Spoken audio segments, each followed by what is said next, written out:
ఒనేసిమోస్ ఇది వేడుకొనుచున్నాను. అతడు మునుపు నీకు నిష్ప్రయోజనమైన వాడే గాని ఇప్పుడు నీకును నాకును ప్రయోజనకరమైన వాడాయను. నా ప్రాణము సరే అండి 10-11 అండి నేను చెప్పలేదు.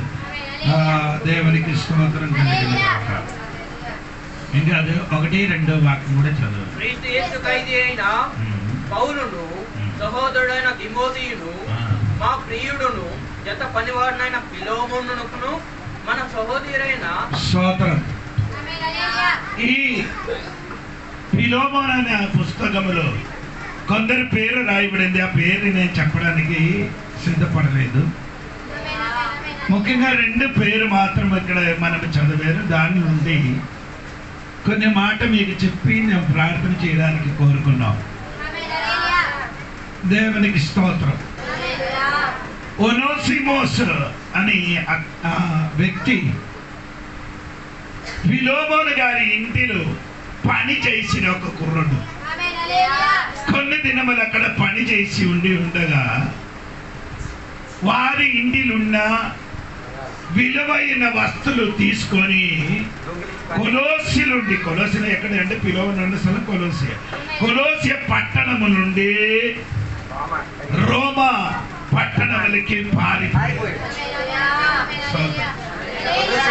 రోమా పట్టణం ఏంటంటే అదొక మాయా స్థలం. అది మాయా స్థలం అంటే మీకు అర్థమైంది అనుకున్నాను నేను. అంటే ఆ ప్రతి కీటి జరిగిన స్థలము. అక్కడికి పారిపోయినప్పుడు ఈయన ఏదో ఒక విషయములు ఆయన చెరసాలలో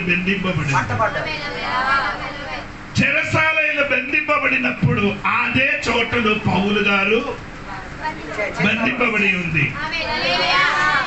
ఈయన ఒకే గదిలో ఉండినప్పుడు పౌలు గారు సువార్త అందించిన కాబట్టి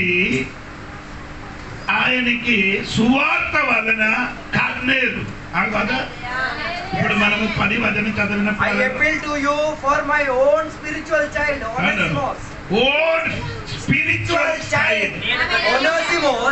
ఆత్మీయ కుమారుడు whom I have fathered in faith while captive in the chain. తెలుగులో చదవండి. క్రీస్తునందు నాకు బహు ధైర్యము కలిగి ఉన్నాను. వృద్ధుడను ఇప్పుడు క్రీస్తు యేసు ఖైదీనై ఉన్న పౌలును నేను ప్రేమను బట్టి వేడుకొనుట మరి మంచిదనుకొని నా బంధకంలో నేను కనిన నా కుమారుడు. ఏ పిల్లలు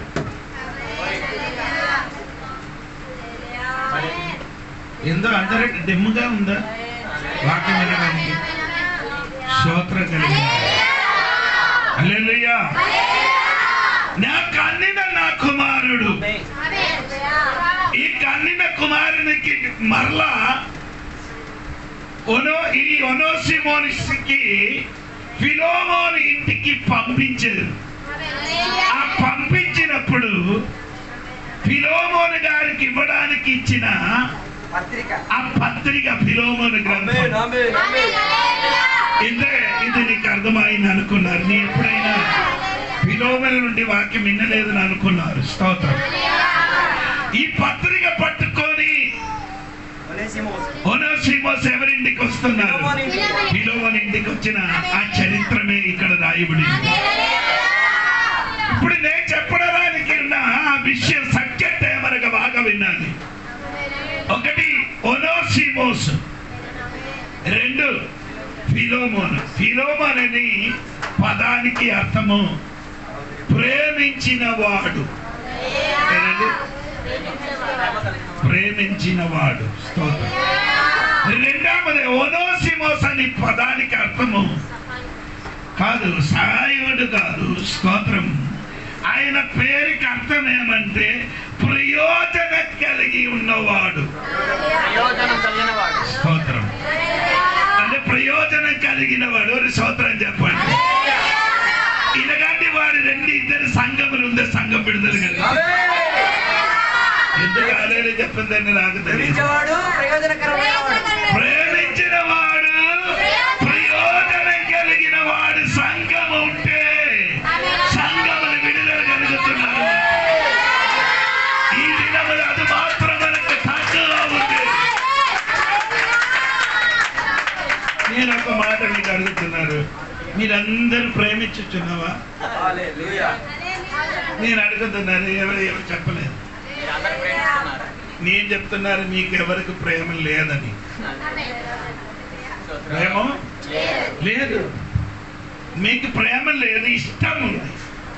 ఇష్టం అంటే అర్థమైంది? ప్రేమ లేదు కానీ ఇష్టం ఉంది. ఇష్టం అంటే నన్ను ఇష్టపడిన వాడికి నేను ఇష్టం. నేను అర్థం అవ్వలేదు. నన్ను ఇష్టపడిన వాడికి తిరిగి ఇష్టపడుతున్నారు, నీ తిరిగి ఇష్టపడిన వాడికి నీ ఇష్టపడుతున్నారు. అదే నీ ఇష్టం. ప్రేమ ఉంటే ప్రేమించిన వాడు అయితే అన్ని ఇస్తుంది. ఇప్పుడు నీకు అర్థం అవునట్టు. నీ ప్రేమించిన వాడు అయితే అర్థం అవ్వలేదు. యోహాను సువార్త 3:16 చదవద్దు. దేవుడు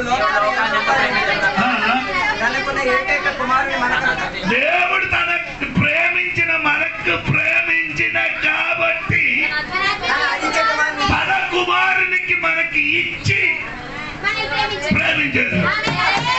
నీలోని దేవుడు ప్రేమ ఉంటే అన్ని ఇవ్వడానికి నేను రెడీయే. ఇష్టం ఉన్నవాడు ఇవ్వను, ప్రేమించిన వాడు అన్ని ఇవ్వడానికి రెడీ. ఈరోజు నీలోని ప్రేమ ఉంటే అన్ని ఇవ్వడానికి రెడీ. సంఘముల ప్రేమములు ఉప్పొంగాలి, సంఘ లోపల ప్రేమ ఉప్పొంగాలి. ఈ ప్రేమ లేదు కాబట్టి ఇవ్వడానికి వంటల నుండి స్టార్ట్. వంట అదేనా చెప్తున్నారు, వంట నుండి స్టార్ట్. నీ ఇంటిలో మాంసం వంటే నేనుకో, ఎవరైనా వచ్చారు, నేను వచ్చేదానికి నీ ఎంత ఇచ్చారు? ఎంత ఇస్తుంది? ప్రేమ ఉంటే అది ఎంత ఇచ్చినా కానీ ఆడికేమవదు, చాలదు, ఇంకేమి ఇవ్వాలి, ఇంకా ఇవ్వాలి. అదో బాకీ అన్ని డూప్లికేట్ ప్రేమ అండి. అది ఇష్టమండి, అది ఇష్టమేండి, అది కాదండి మనకు అవసరము. దేవుడు ప్రేమలోనికి సంఘం తిరిగి రావాలి.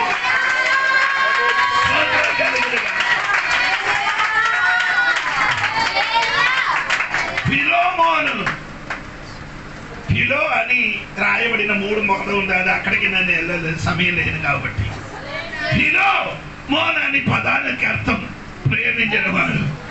తన ఇంటి నుండి దొంగలించి తీసుకొని వెళ్ళి అన్ని ఖర్చులు చేసి తిరిగి వచ్చినప్పుడు మరలా అదే కుమారునికి ఇంటికి చేర్చి ఇంటికి మొత్తం ఆయన చేతికి అప్పగించారు.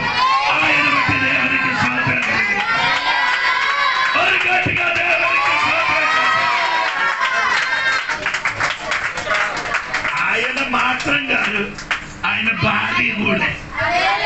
ఆయన భార్య పేరు నీకు తెలియాలి కదా. 1 అధ్యాయము 2వ వాక్యం. 1 అధ్యాయమే ఉంది, 2వ వాక్యం. నా సహోదరి అయిన అప్పియా. హలో, అంటే ఒనోసిమోసిన భార్య పేరు అప్పియా. సోదరు ఇంకా అంటే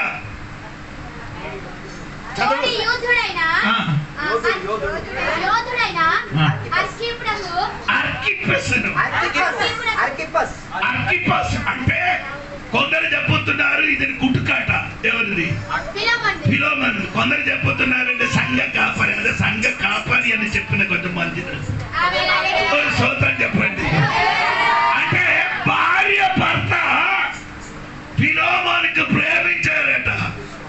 తన ఇంటి నుండి దొంగలించిన వస్తు తీసుకొని అన్ని నానా విధమైన నష్టం చేసిన కుమారుడు తిరిగి వచ్చినప్పుడు ఆ ఇంటికి చేర్చిన ఆ ప్రేమ ఉంది కదా.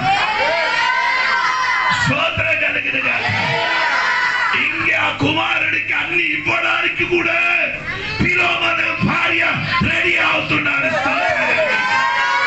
ఈ రోజు సంఘ బిడ్డలకి నేను ఒక్క మాట అడుగుతున్నాను, అటువంటి ప్రేమలోని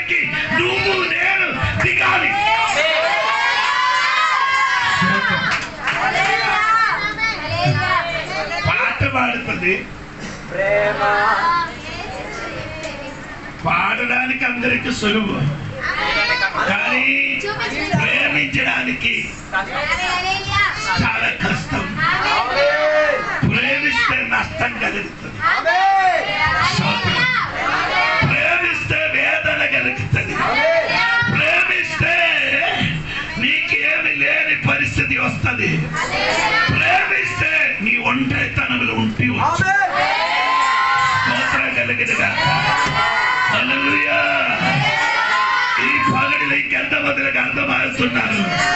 కానీ ఈ ఫిలోమిలి 2 గుణం ఉంది, ఒక లవ్, 2 ఫైట్.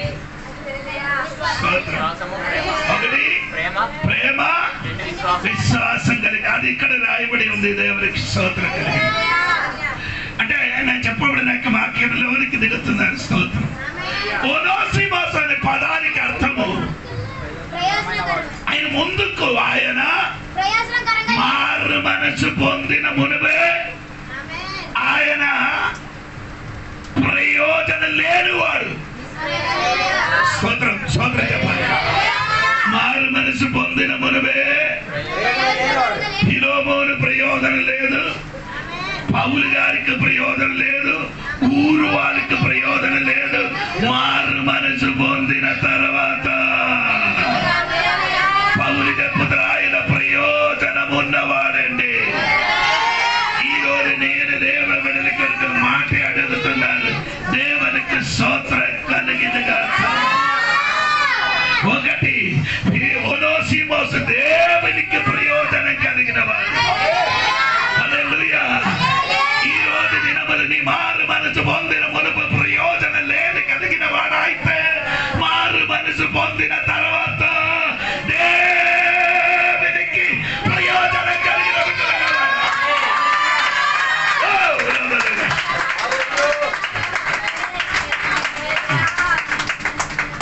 గలీలా సముద్రములో 4000 ఓడ తిరుగుతున్నారు. 4000 ఓడలు తిరిగినప్పుడు ఒక్క ఓడ మాత్రమే దేవునికి ప్రయోజనం కలిగి ఉంది. ఎంతమందికి అర్థం అవుతున్నారు నాకు తెలియదు. 4000 ఓడ ఉన్న గలీలా సముద్రములో యేసయ్యకి వాడబడడానికి ఒక్క ఓడ ప్రయోజనం పడినట్టుగా బైబిల్ వాక్యం చెబుతున్నారు. అంటే ఇది లుకాసువార్త 5వ అధ్యాయంలో రాయబడిన మాట. ఈ రోజు చాలా మంది దేవుడు చర్చిలో వచ్చి కూర్చున్నారు, పాటలు పాడుతున్నారు, ఆరాధన చేస్తున్నారు. ఇంత వయసులో నీ దేవునికి ప్రయోజనం చెందిన బిడ్డగా ఉన్నావా లేదా? ఒకసారి ఆలోచించండి. నీ వలన దేవునికి ఏదైనా లాభం వచ్చిందా? నీ ప్రవర్తన వలన ఏదైనా లాభం వచ్చిందా? నీ బ్రతుకు వలన దేవునికి లాభం వచ్చిందా? నీ తిండి వలన దేవునికి లాభం వచ్చిందా? ఒక్కసారి ఈ రోజు నీ జీవితంలో శోధింపబడితే మంచిదని అనుకున్నా.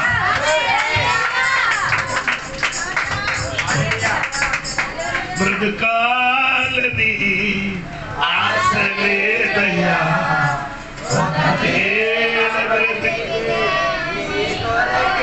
పాడదండి.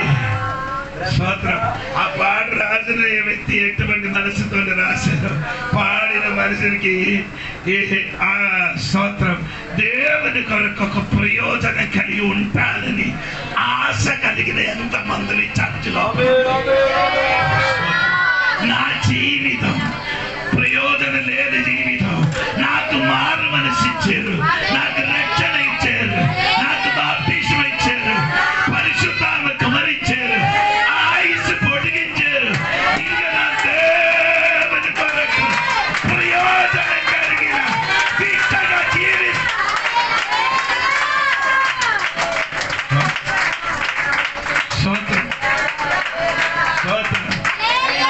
దేవునికి ప్రయోజనం కలిగిన జీవితం ఉండాలి. ఊరు వాళ్ళకి ప్రయోజనం కలిగి జీవిస్తే ఏంటి ఉపయోగం? కానీ దేవునికి చేయాలి, ప్రయోజనం కలిగి జీవించినది మంచిది. రెండు, పౌలు గారికి ప్రయోజనం కలిగి జీవించారు.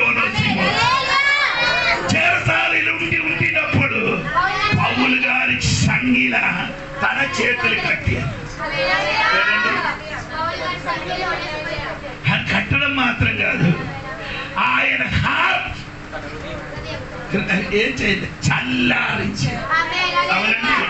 7వ వాక్యం ఒకసారి చదవండి. 7వ వాక్యం. సహోదరా, పరిశుద్ధుల హృదయములు నీ మూలముగా విశ్రాంతి పొందినందున, విశ్రాంతి అక్కడ రెస్ట్ అని 20 వాక్యంలో అది ఉంది. అది ఇంగ్లీష్ లో చదివితే అవును సహోదరా, ఇంగ్లీష్ లో For I have had great joy and comfort and encouragement from your love, because the heart of the saint, God's people, have refreshed you. Refresh. అదేంటి రిఫ్రెష్?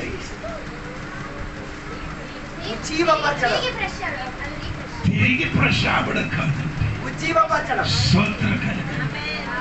పౌలు గారు మనసుకి ఈయన ఏం చేశారు? చల్లార్చేవాడు. హలో, కొందరు ఇంటికి కొందరు వచ్చిన అనుకో, ఉన్న మనసుకు మొత్తం అగ్గి ముట్టించేపోతుంది. హలో, పౌలు గారికి ప్రయోజనం కలిగారు ఆయన. స్తోత్రం, స్తోత్రం. కన్నిన తండ్రికి, ఆత్మీయంగా కన్నిన తండ్రికి ఆయన ఏం చేశారంటే చల్లారించిన ఒక బిడ్డగా ఉన్నారట.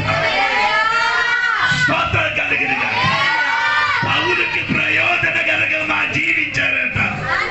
హలో, నిన్ను నటి దేవునిలోకి నటిపించిన వాడికి, నీకు బాప్తిసం ఇచ్చిన వాడికి, నీకు వాక్యం బోధించిన వాడికి, నిన్ను హెచ్చరిపు చేసిన వాడికి ప్రయోజనకరంగా జీవిస్తున్నావా లేదా ఒక్కసారి శోధింపబడండి. నల్ల ప్రేరుడు చెప్తా చాలు. స్తోత్రం, స్తోత్రం, హల్లెలూయా. దీని ముందుకు నీ ప్రయోజనం లేనివాడు ఇప్పుడు స్తోత్రం, నీ వలన నిన్ను వాక్యం బోధించిన వాడు, నిన్ను బాప్తిసం ఇచ్చిన వాడు, నిన్ను దేవునిలోకి నడిపించిన వాడికి ఎట్టి ప్రయోజనం? హలో, ఏంటి అయ్యగారు వేరొక రీతిగా వాక్యం చెప్తున్నారు? స్తోత్రం కలిగిన నీలోని శూన్యంగా ఉన్నారు. రక్షణ పొందినప్పుడు మొదలుండి నీ జీవితం మారిందండి. అది ఎందుకు మారిందంటే ప్రయోజనకరంగా జీవించడం. పౌలుకి మాత్రం కాదు, దేవునికి కూడా ప్రయోజన కలిగి జీవించాలి.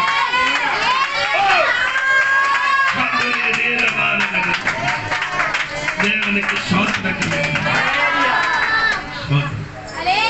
3, ఫిలోమోనుకు కూడా ప్రయోజనకరంగా. అప్పుడు దొంగలించి వెళ్ళిపోయిన వాడే తిరిగి వచ్చినప్పుడు ఫిలోమోను మాత్రం కాదు, తన భార్యకి కూడా ప్రయోజనకరంగా జీవించడానికి ఆయన తిరిగి వచ్చారండి.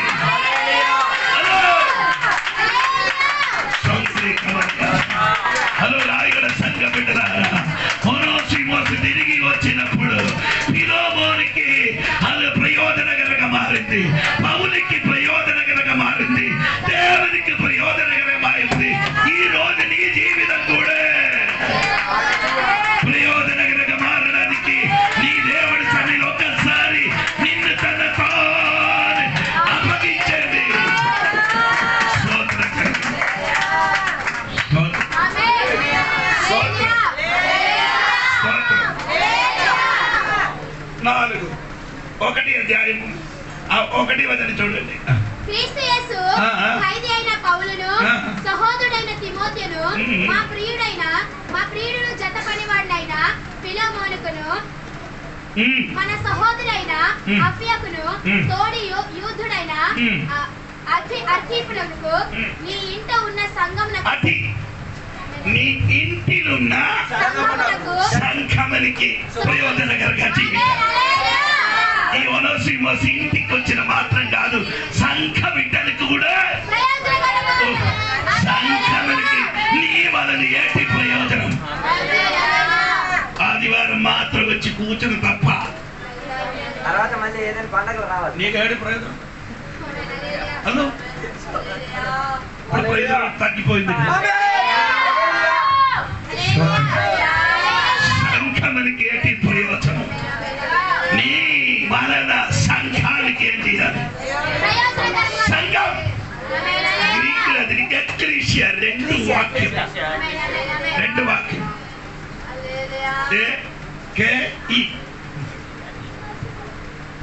అవుట్ బయటికి 2:19 కోరింగ్ ఏంటంటే లోపల ఉన్న వాడికి బయటికి పిలవాలి. హలో, లోపల ఉన్న వాడికి అంటే నీ అర్థం ఏంటంటే లోపల ఉన్నాడు, సంఘం లోపల. అది కాదు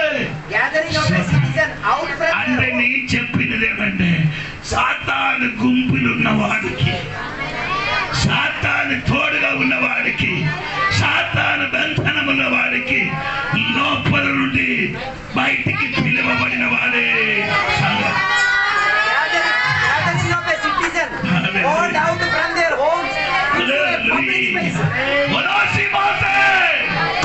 ముందుకు నీ ప్రయోజనం లేని వాడారా, ఇప్పుడు నీ ప్రయోజనం చెందిన వాడే.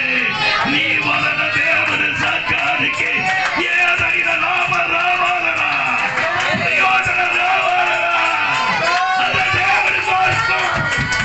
అదుర మారగడగ జనాస్య ఒక విడుదల జరిగిన కనబడట్లేదేమో.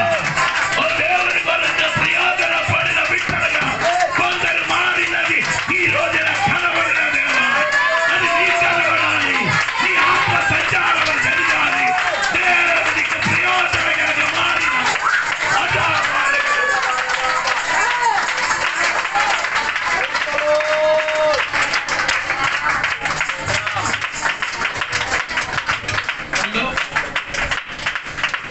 సంఘమునికి నువ్వు ఏమవ్వాలి?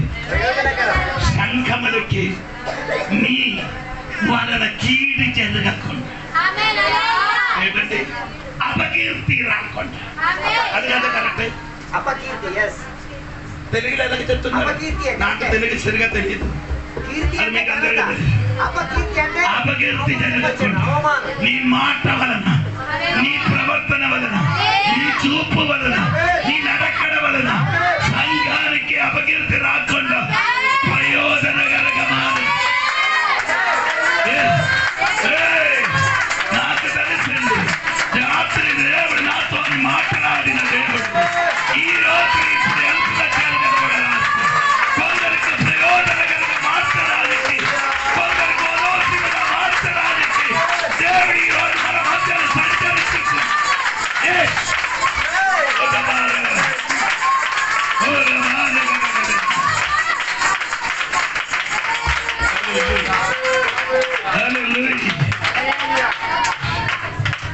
హలో, దేవుడు నిన్ను సాతాను సంఘం నుండి దేవుడు సంఘానికి తీసుకొని వచ్చిన నువ్వు దేవునికి ప్రయోజనకరంగా జీవించక సాతాను సంఘం నుండి చిన్నప్పుడు దొంగతనం చేశారు. ఆడుదొర ఎవరి కొరకు? సాతాను కొరకు దొంగతనం చేసి వేరొక పట్టణం ఇంకొక పట్టణంకి వెళ్ళింది. ఈ పగడిన చెప్పిన మాట ఏదో పట్టణం వెళ్ళిపోయిందో, స్తోత్రం, ఏది పట్టణంకి వెళ్ళిందో మారు మనసు పొందిన తర్వాత ఆ పట్టణం విడిచిపెట్టి ఏది పట్టణం వెళ్ళిందో అదే పట్టణంకి తిరిగి వచ్చిన ఈ రాయిన సంఘం నుండి లవనెత్తిన గాచలేవా.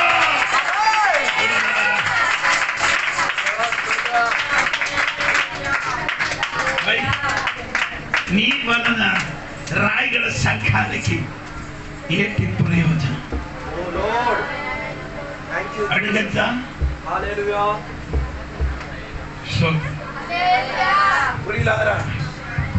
మీరందరూ అనుకున్నారు వస్తుంది పాడుతుంది వెళ్ళిపోవడం కాదు. నీ వలన సంఘానికి ఏదైనా ఒక ప్రయోజనం కలిగించి అది ఇంటి సంఘం. హలో, ఏ సంఘం? ఇంటి సంఘం. సంఘం ఒక కుటుంబం అయితే ఆ కుటుంబానికి నీ యొక్క ప్రయోజనకరంగా నీ ప్రవర్తన, నీ ప్రార్థన లైఫ్, నీ నోకడ నడక, నీ డప్పు, నీ శక్తి అన్ని దేవునికి ప్రయోజనకరంగా ఒక వ్యక్తిలో మారడానికి ఈ రోజు ఈ వాక్యం విన్నప్పుడు ఈ అందరూ సిద్ధపడడానికి రెడీగా ఉంది.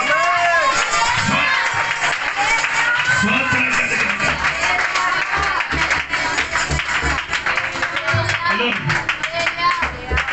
స్తోత్రం. ఇప్పుడు నేను చెప్పిన మాట మరి ఒకటి దేవునికి ప్రయోజనకరం, రెండు పౌలుకి ప్రయోజనకరం, మూడు ఫిలోమోను కుటుంబానికి, నాలుగు సంఘానికి, ఐదు అక్కడ ఉన్న విశ్వాసిகளுக்கு ప్రయోజనకరం.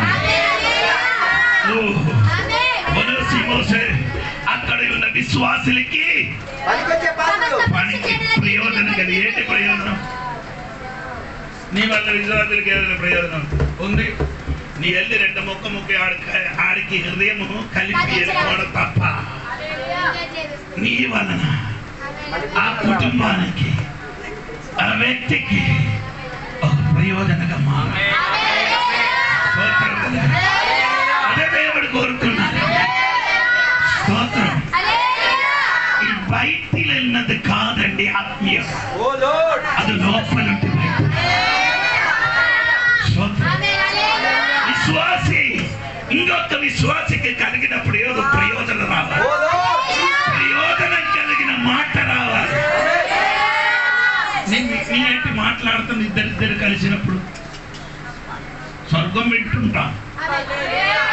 నా తోడుగా పిల్లలు పట్టీలు వస్తున్నారంటే అప్పుడు మన మాట 90% ఆత్మీయ విషయమే. అదే పలుకుతున్నారు. స్తోత్రం. వేరే మాట్లాడడానికి టైం లేదని టైం లేదు. విశ్వాసికి ప్రయోజనకరంగా నీ ఒక్కరితో కలిసినప్పుడు ప్రయోజనం కలగాలి.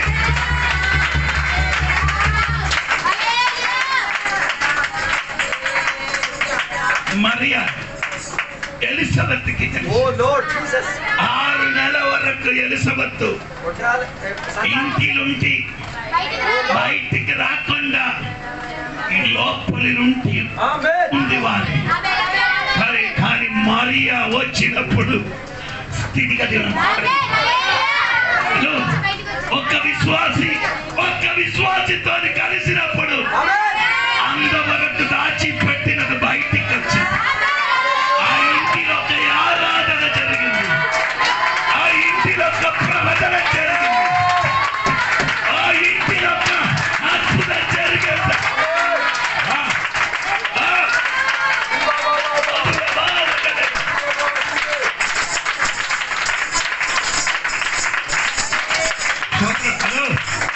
మరియా వచ్చినప్పుడు అప్పుడు వరకు కథన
ప్రయోజనం లేని వాడి కానీ ఎప్పుడు మారు మనసు వచ్చిందో అప్పుడు తోటి సహోదరికి ప్రయోజనం కలిగిన విధంగా మారినట్టుగా దేవుడు వాక్యం సెలవుచున్నారండి.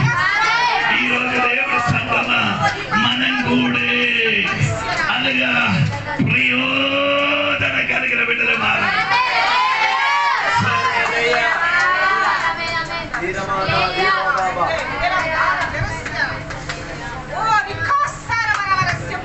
చాలా మందికి సహోదరులకి ఏం లేదు. నీ వలన తోటి సహోదరికి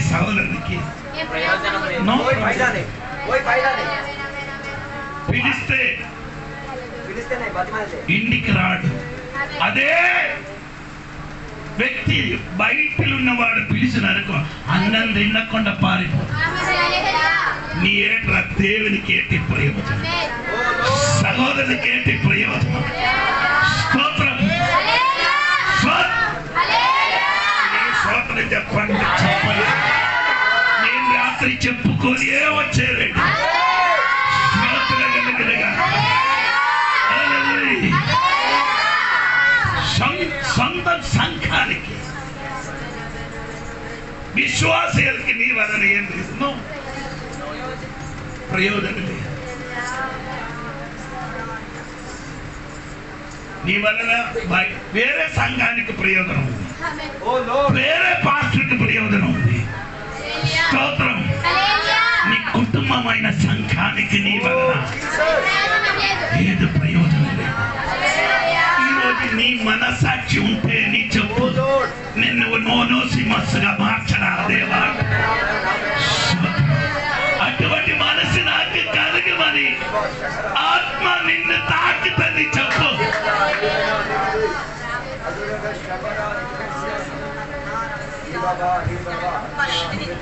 విశ్వాసికి కలిసినప్పుడు ఒక ప్రయోజనం కలగాలి. నీ రాకడ నీ ఆ ఇంటికి వచ్చినది ఒక ప్రయోజనం కలిగి అది కాక వేరే మనుషులు మనసుకి బాధపడి గాయపరిచేలా కూడా. ఎవరైనా ఇంటికి వచ్చినానుకో ఇంటికి గడిపి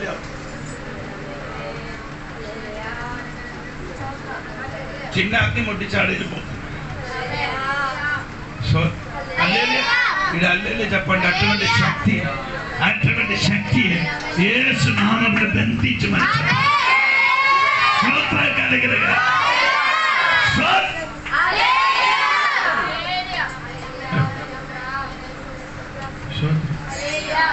ఒక పాస్టర్ ఇంటికి చాలాగా ఉండాలి. ఒక పాస్టర్ గారి ఇంటికి వస్తే ఆ ఇంటికి ఏదైనా అక్కడ ఏం చేశారంటే తెలుసా, చిన్న పుల్లలు వేసి వెళ్ళిపోయారు. అదే నేను ఇప్పుడు మైకులు చెప్పడం ఇదన్నీ లైవ్లో వెళ్తున్నారు. అందుకని ఇప్పుడు కూడా నొప్పి నాకు జీవితం మారలే.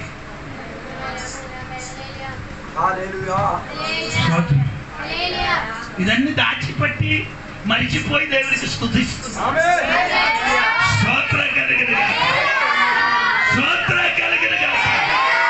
నీ వేరే వ్యక్తికి ప్రయోజన కనుక మారు. అదే దేవుడు కోరుకున్నారు. స్తోత్రం కనుక స్టార్ట్ అయిందండి, ముగించలేదు. స్తోత్రం స్తోత్రం. ఆమేన్. 17వ వాక్యం చూడండి. 17వ వాక్యం. కాబట్టి నీవు నన్ను నీతో పాలివానిగా ఎంచిన ఎడల నన్ను కొన్నట్టు అతనిని చేర్చుకొనుము. కాబట్టి నీవు నన్ను నీతో పాలివానిగా ఎంచిన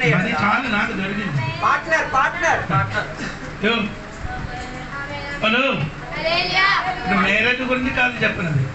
consider me as a partner. నీకొక పార్ట్నర్ అంటే పాలువారు ఉండాలి. పాలువారు అంటే కొందరికి కాదు. అందరికి నియమాలు.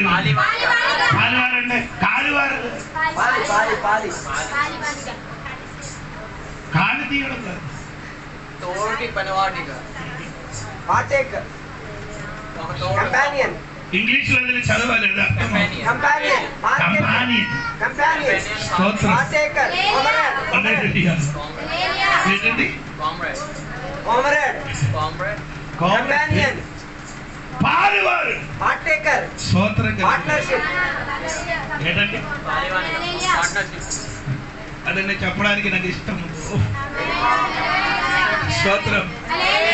పౌలు ఒనోసిమస్ చెప్పిన నువ్వు నాకు పాలివారిగా ఎంచినయెడల. స్తోత్రం. హల్లెలూయా. దైవదాసునికి ఎవరి దేశ విశ్వాసి ఏమైంది? పాలువారైంది. అన్య విషయములు తోడుగా ఉన్నవాడు. అన్య విషయములు Partner. చేరలే. చాలా సంవత్సరము నేను ఆంటీ అప్పుడు ఉన్నప్పుడు అతిథి ఉంది. నేను వాక్య పరిచయం చేసి నిలబడినప్పుడు నన్ను కొట్టారు. దేవుని కృప పట్టి నన్ను తగలలేదు. నేను కాదు, నాకు తోడుగా ఉన్న పాస్టర్ వాక్య పరిచయం ఆడికి కొట్టారు. కొట్టినప్పుడు ఏమిటంటే ఈ కిరోసిన్ వేసి వెలిగించిన ఒక లైట్ ఉంది, పెట్రోమెక్స్ దాడి తగిలి ఆ కిరోసిన్ మొత్తం నా ఇది బట్టల మీద పడి కాలినప్పుడు విశ్వాసులు ఒక్కడు కూడా ఉండకుండా మొత్తం జంబడక్కల బంబ. నేను నా భార్య ఈ వాక్యం చెప్పడం పాస్టర్ తప్ప ఎవరు లేరు. మంచి విశ్వాసం. అంబానీ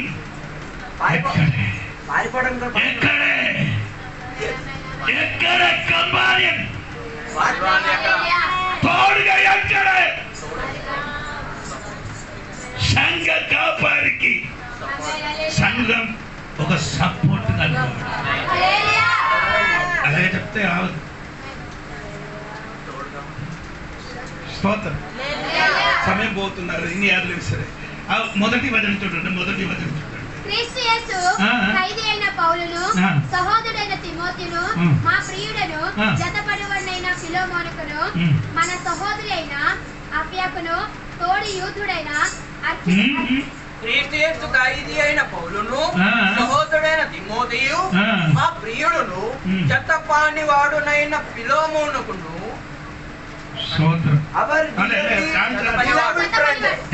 జత పనివాడునైన ఫిలోమోను. ఆయన అర్థం చెప్పండి. జత పనివాడు తనతో తనలాగా చేసిన ఒక పని చేసిన వాడు. అంటే ఇద్దరు కలిసి ఒకే రకంగా ఒక పొలంలో పని చేయని వాడు.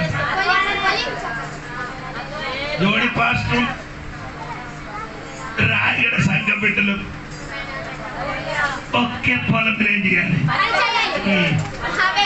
అలాగే జరుగుతుంటే ఈ సంఘం ఎప్పుడు పెరిగింది.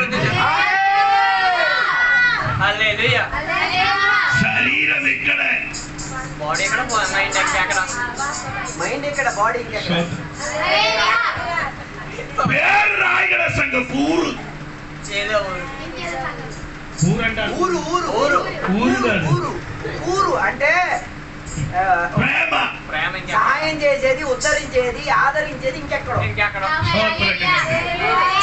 కూరు కూరు అది మలయాళంలో కూర అంటే తెలుగులో అక్కడ కూరే. కూరే అన్న పదమే. సంఘములు ఉన్నారని కానీ సదుపాయాలు చెయ్యల పని మొత్తం జత పని వాడిగా ఉంటారు. ఒనోసిమోస్ మాత్రం కాదు, పౌలు తోడుగా స్తోత్రం.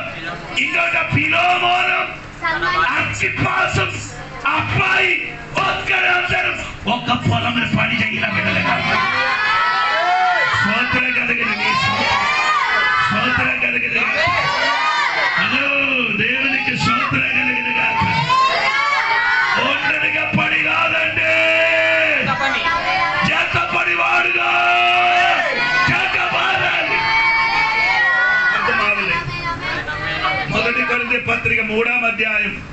6, 9 వాక్యం కూడా చదవండి త్వరగా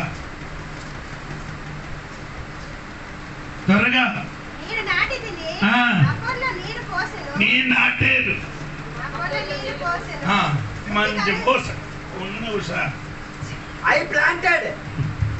నేను నాటారు అపోలో నీళ్ళు పోసాను. అంటే నాకది చాలు. నాటారు వేరే వాళ్ళు నీళ్ళు పోసాడు. పౌలు నాటాడు, అపోలో వాడు నీళ్ళు పోసాడు. ఇక్కడ ఎవరు నీళ్ళు నాటారు? ఒక నీళ్ళు నీళ్ళు తాగి నీళ్ళు పోసడానికి రాయడం పెట్టలేదు. కావాలంటే అయ్యగారు పోతారు, అయ్యగారు నాటాలి, అయ్యగారు పోషించాలి. అయ్యారు తప్పని వాడైతే, నాటిన వాడైతే, పోసిన వాడు సంఘంలో నీరు పోయండి. ఈ సంఘం పోయే అభివృద్ధి చెందాలంటే నీరు పోసిన వాడు.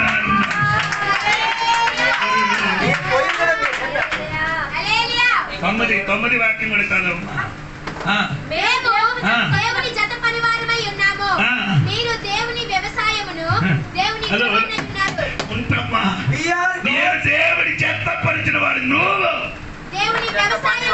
అర్థం కంటి తెలియ చెప్పండి. For we are God's fellow worker, His servant working together. You are God's cultivated field, His garden, His vineyard, God's building. అదే అని చెప్పండి.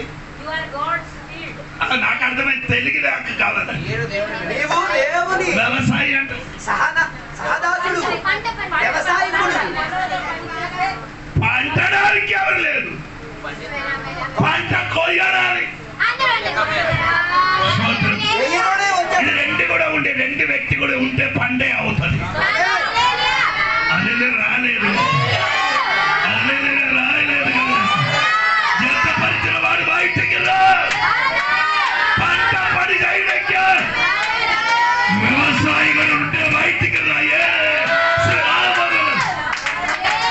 దేవుడి పనిని వ్యవసాయం చేయడానికి దమ్మున్నవాడు బయటికి తోడిపాటు వచ్చారు. ఎక్కడ నుండి తెలుసా? కేరళం, తమిళనాడు, తెలంగాణ, ఆంధ్ర, ఒరిస్సా. సోదరం సోదరం, నీవు ఇంటి పక్కన ఉంటే 2 కిలోమీటర్ పరిమితి లోపల 2 కిలోమీటర్లు కానీ 10 కిలోమీటర్లు రాదు. నీ ఎన్ని అడుగు ఉంచుతూ అందే అడుగు దేవుడు నీ కోసం చేస్తాడు. ఆయన యేసయ్య అక్కడ నుండి 7 మెట్లు కిందకి వచ్చాడు నీ కోసం. నీ కోసం నీ 2 మెట్లు కిందకి రాదు.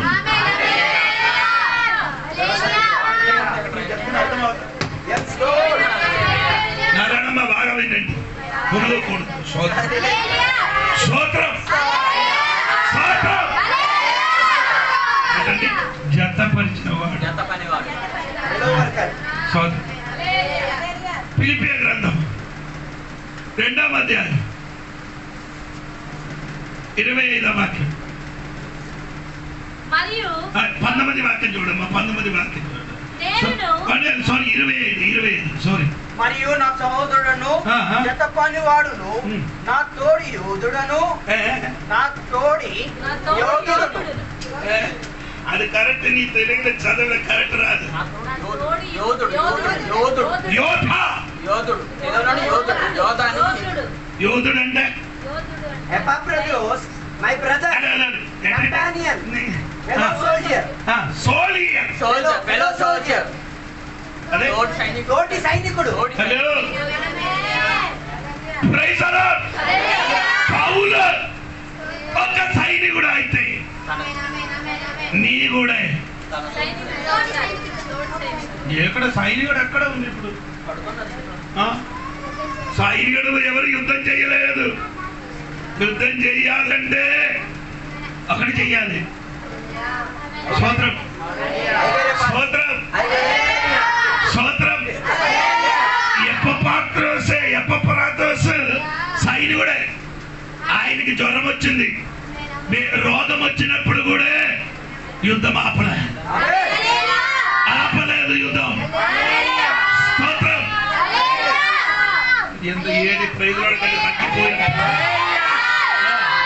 వీళ్ళు చదవండి అమ్మా.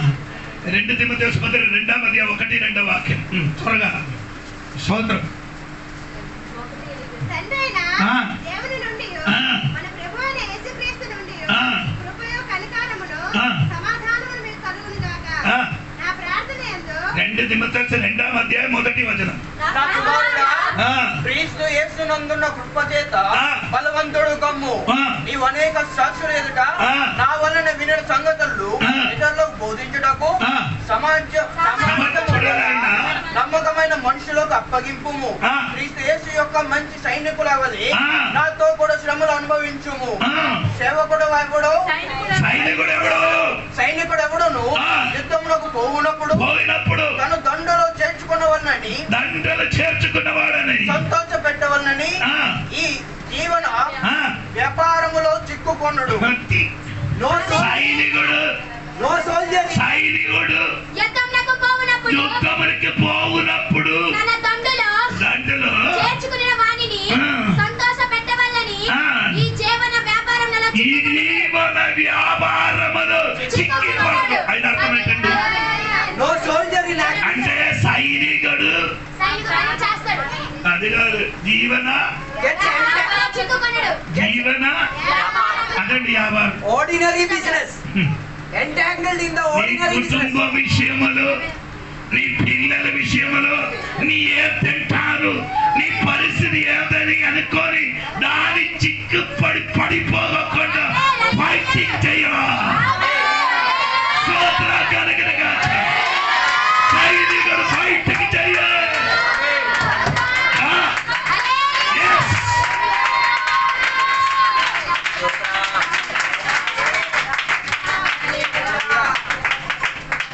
ఒంటరిగా యుద్ధములకు వెళ్తే ఏమవుతుంది? జోడి పాస్ ఎన్నిసార్లు యుద్ధం చేసిన కానీ ఓడిపోతాం. ఎందుకంటే ఒంటరిగా నిలబడింది కాబట్టి. ఇద్దరు కలిసి యుద్ధములు నిలబడిన అనుకో యుద్ధం గెలుస్తుంది. ఈ దేవుడు సైనికుడుగా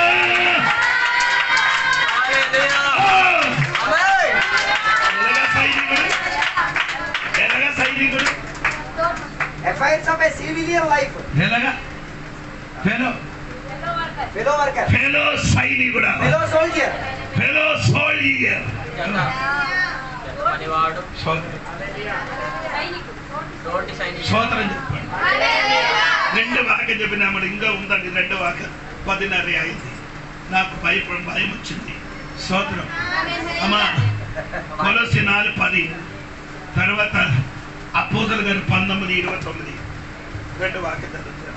నాతో కూడా చెరలో ఉన్న అరిస్తార్కును బర్నబాకు సమీప జ్ఞాతి అయిన మార్కును మీకు వందనములు చెప్పుచున్నాను. ఎవరమ్మా? నాతో కూడా చెరలో ఉన్న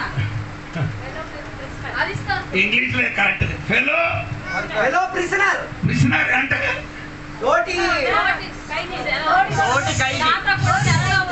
తోటి బంధనములు ఉన్నవాడు, తోటి ఖైదీ. హలో ఏంటండి? ఓకే, చెరలో ఉన్నవారంటే నా బాధ నీ తెలియాలి, నీ బాధ నాకు తెలియాలి. నీ సంగల నేను మోయాలి, నా సంగల నీ కూడా చేయాలి. స్తోత్రం కలుగునుగా. ఈ దొడ్డికి వెళ్ళినప్పుడు 2 వ్యక్తిని సంగిలి చేస్తున్నాడు, కట్టేసుకున్నాను. దొడ్డికి వెళ్ళినప్పుడు అలాగే వెళ్ళడానికి కావదు కదా. అందుకని ఈ సంగిలి విప్పి ఆయన చేతికి ఏం చేస్తున్నాడు? కట్టు. ఇదిగా నీకు గెలుపుదా, నీకు అర్థం అవుతున్నారు లేదండి తెలియదు. స్తోత్రం. వేరొకడు భారం వేరొకడు ఏం చేయాలి? My family, my brother, my life. నా జీవితం నా ఇష్టం, మై రూల్స్ కాదు. నా జీవితం నా రూల్స్. స్తోత్రం.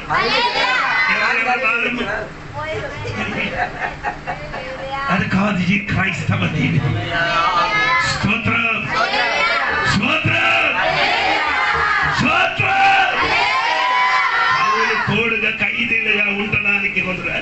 ఉంటున్నప్పుడు వేరొక సంగతి కూడా ఉంది. ఆడికి విడుదల కావాలంటే ఆడు చేయని తప్పు కూడా ఈడు కూడా ఒప్పుకుంటే ఆడికి విడుదల కలగాలి. అలాగంటే మనసు కలిగిన వాడు.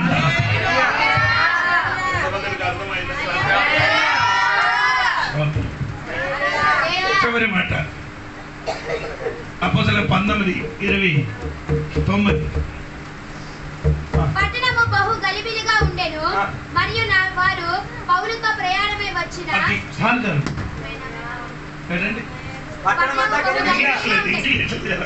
Then the city was filled with confusion. The people rushed together as a group into an amphitheater, dragging along them Gaius and Archippus. ఎవరండి? Gaius and Archippus ఇద్దరు Macedonians who were పౌలుతోని యాత్రికులు, traveling companions. తన తోటి ప్రయాణికులు, పౌలుతో తోటి ప్రయాణికులైన వారు. పౌలుతో తోటి ప్రయాణం చేస్తున్నారు. ఎవరి పాత్ర కూడా తోడుగా ప్రయాణం చేసిన ఎంతమంది నుండి ఈ చర్చలు పిలిస్తే ఇంటి పని ఉంది, భర్త రాలేదు, ఏంటండి భర్త రాలేదు, నాకు పని ఉంది, సమయం లేదు, వేరే వాళ్ళు పిలిస్తే ఎంత దూరం అయినది నీకోసం వస్తాడు.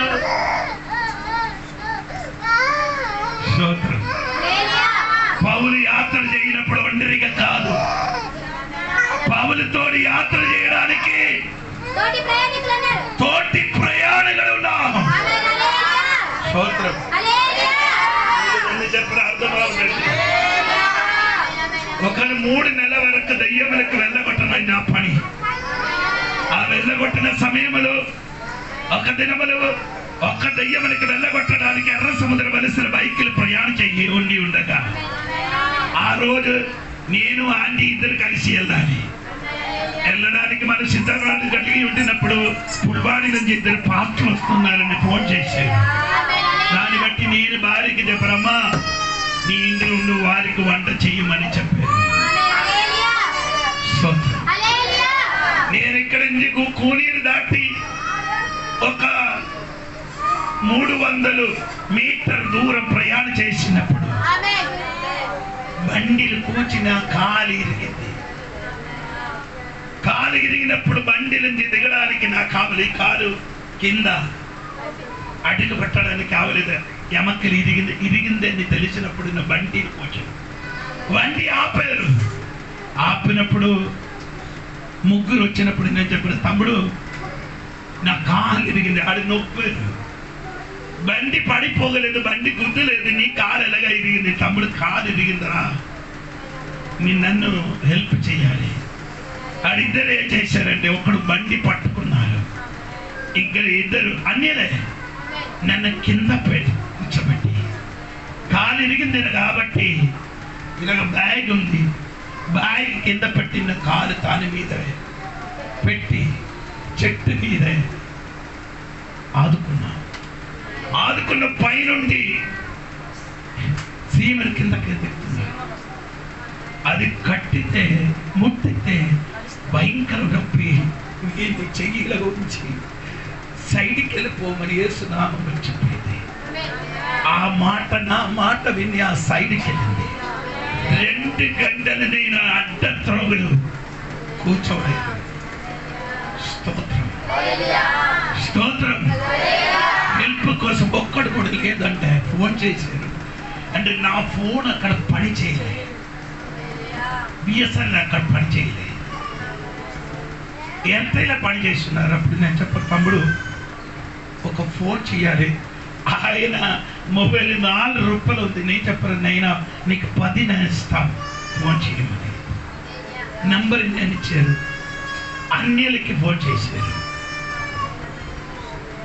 ఇక్కడ టైర్ షాపులో పని ఉన్న అతనికి ఫోన్ చేసి కాలు ఇరిగిందిరా అని చెప్పినప్పుడు ఆంటీకి చెప్పకూడదని చెప్పారు, బాకీ అందరికి చెప్పారు. స్తోత్రం. ఆంటీ అక్క కొడుకుంది, ఆయన కూడా చెప్పారు. బొలరో తీసుకొని వచ్చారు రాయగడండి. వచ్చి బండిలు కూర్చోబెట్టి నా బైక్ కొమరాడ ఒక పాస్ట్ ఇండిలో తాళం వేసి నన్ను తీసుకొని వెళ్ళారు. స్తోత్రం. ఒంటరిగా ప్రయాణం చేసిన కాబట్టి ఎవరు కూడా నాకు సహాయం లేని పరిస్థితి వచ్చింది. నేను ఈ రోజు దేవుడి సంఘములకి తెలియపరిచిన ఏమనక పౌలుకి ఒక సహాయకుడు ఉంటావు, సహాయుడు ఉంటావు. నీకెవరైనా సహాయకుడు ఉన్నారా? దేవుని బిడ్డల గురించి నేను అడుగుతున్నా. దేవుని బిడ్డలకి సహాయకుడుగా మారండి. వాడు ప్రయాణములు కూడా నీ తోడుగా వెళ్ళాలంటే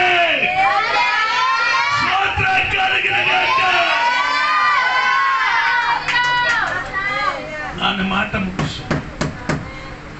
పౌలు గారు చెప్పుతున్న మాట ఏమనకంటే ఫిలోమెను 1:17 చెప్పిన మాట ఏమనకంటే మీకు తెలుసా? కాబట్టి నీవు నన్ను నీతో పాలువానిగా ఎంచిన ఎడల నన్ను చేర్చుకున్నట్లు పాలువానిగా ఎంచబడిన ఏమనండి పౌలు ఫిలోమెనుకు చెప్పుతున్న మాట ఏమని? నీవు నాకు ఏముంటుంది? పాలువానిగా ఉంటే స్తోత్రం కలిగిన స్తోత్రం స్తోత్రం స్తోత్రం కలిగిన వాడు ఉన్నవాడికి చివరి మాట 23వ వాక్యంలో రాయబడింది. క్రీస్తు యేసునందు నా తోడి ఖైదీ అయిన ఎప్రఫా, నా జత పనివారైన మార్కు, అరిస్తర్కు, దేవా, లూకా వందనములు చెప్పుచున్నారు. మన ప్రభు అయిన యేసు క్రీస్తు కృప. ఆయన 22వ వాక్యం అని అనుకున్నాను. అంతేకాదు ఈ ప్రార్థనల మూలముగా నేను నీకు అనుగ్రహింపబడుతున్నది నిరీక్షించుచున్నాను కనుక నా నిమిత్తము బస సిద్ధము చెయ్యము. ఏం చేశారంటే తెలుసా? నా నిమిత్తం బస సిద్ధము చెయ్యము. బస అంటే నీకు అర్థం అవ్వాలి. Prepare a guest room for me. నా కోసం ఒక ఇల్లుని సిద్ధపరిచారు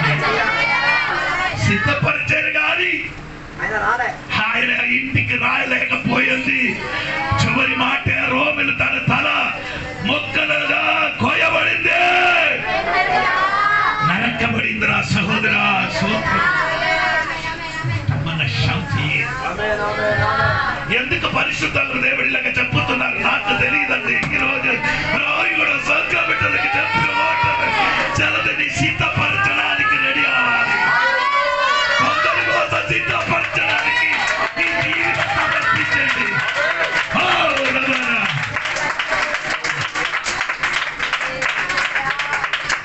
ఇదొక చెప్పుతా నీ కథలదని నాకు బాగా తెలుసు. పైనుండి ఆశీర్వాదం నీ తల మీద వచ్చిన నారని చెప్పుతా నీ కథలతోని నాకు బాగా స్తోత్రం కలిగినగా. కొందరి కోసం కొన్ని విషయముని సిద్ధపరచాలి. అది నీ అలగంటి జీవితంలో వారికి నీరు మారాలి. అదే దేవుడు కోరుకుంటా. స్తోత్రం కలిగినగా.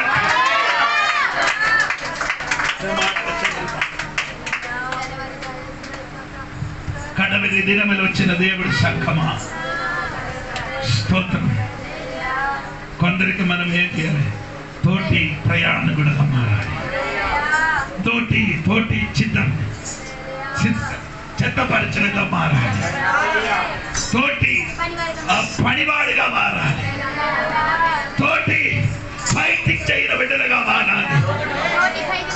తోటి ఖైదీలుగా మారాలి. ప్రయోజనక బిడ్డగా మారడానికి ఎంతమంది రెడీ ఉంటాయి? కన్ను మూసుకోండి, నేను ప్రార్థన చేయాలి.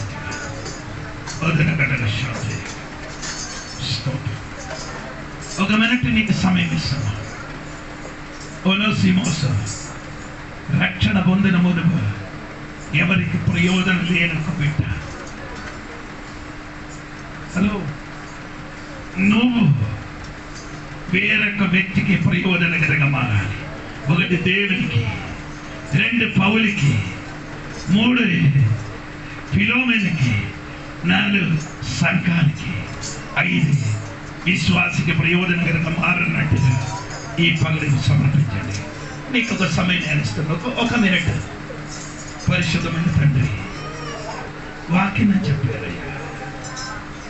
రాయగడ సంఘ బిడ్డలు నిష్ప్రయోజనం ఉన్న బిడ్డలుగా ఉండకూడదయ్యా. ప్రయోజనగా బిడ్డలుగా మారడానికి ఈ వాక్యం వారి జీవితం పని చేసి రాసిపోతాయి. ఎవరో నిష్ప్రయోజనగా జీవించిన కొందరి యేసు నామములో ప్రయోజనకరంగా నీ మార్చిన దేవునికి సమర్పించిన బిడ్డలకి ముట్టి స్తోత్రం. ఆడి స్థితిగతి మార్చిన యేసు నామములు అడిగి పెడుతున్నారు. అందరూ చేతుల డబ్బులు పట్టుకోండి.